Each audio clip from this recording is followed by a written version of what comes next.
Well, there are mounting questions in Hawaii about how the Maui wildfires started in the first place and what caused them to spread so quickly. State officials are investigating. Residents say they're angry over the government's response.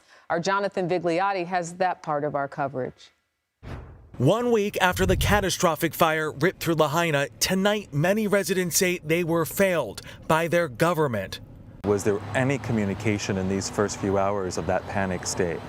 No, nothing. State officials are investigating what went wrong, but here's what we know. Tuesday morning, 6:37 a.m., a 3-acre fire breaks out near Lahaina Intermediate School. 2 hours later, it's declared 100% contained. But with forecasts calling for wind gusts up to 60 miles per hour, 4 schools in West Maui were closed due to the powerful winds from Hurricane Dora. 3:30 p.m., hours later, the fully contained fire, which may have given residents false hope, flares up. All the while, active power lines are down. They were never shut off. Alert sirens designed to warn residents of an emergency sat silent. With no evacuation alert, Kawina Kahula barely survived. Fear and panic that I have never experienced before in my life. She followed a line of cars she thought towards safety. You unknowingly were heading into the danger zone. Willingly, unknowingly, blindly headed into the fire. The problems cascaded. Fire crews had no water pressure. A utility official tells CBS News they ran dry when water leaked from fire-damaged pipes. All the things that went wrong compounded by what happened after the flames died down. Kahula says no assistance came for 2 days. There's an airport right up the road. Why isn't that being used? There's an ocean front 20 feet from our lobby. Why are we not using that? It's heartbreaking because there was ways to get help to you. Yes.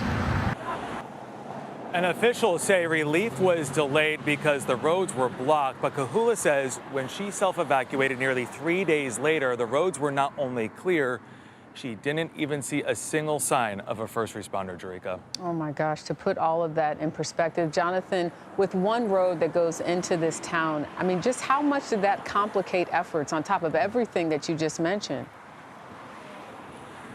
So much so. It quickly became overwhelmed by drivers who flooded the streets in a desperate attempt to evacuate. We're hearing stories of some drivers taking hours to escape to safety. When we arrived in town shortly after this fire on Wednesday, we were met at a roadblock to enter into town.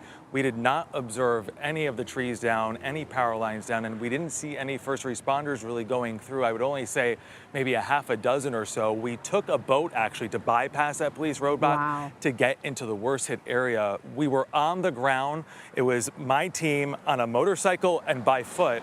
And we didn't see any police officers. We didn't see any first responders. We had several people telling us not to go down certain streets because there were bodies laying on the ground. So many people saying in the first 48 hours, Jerika, they felt like they were truly on their own, martial law.